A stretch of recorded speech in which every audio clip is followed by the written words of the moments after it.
kita patut reward immediately, bukan harap orang. Our mistake, kesalahan kita semua, kita tunggu orang reward kita. Kalau happy pula, kena reward. Sebab reward ni sebenarnya fungsi dia, kita motivate diri kita untuk repeat intended behaviour. For example, hari ni bos kita puji sebab kita hantar semalam proposal yang bagus. Kita patut reward immediately, bukan harap orang. Our mistake, kesalahan kita semua, kita tunggu orang reward kita. Sebenarnya konsep dan prinsip reward immediate.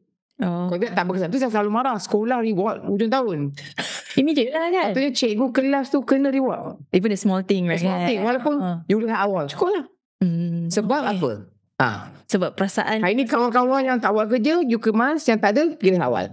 You have to tell them it's immediate. Sebab immediate nanti tendensi untuk dia buat baik tu lebih kerap. Sebab immediate tu penting.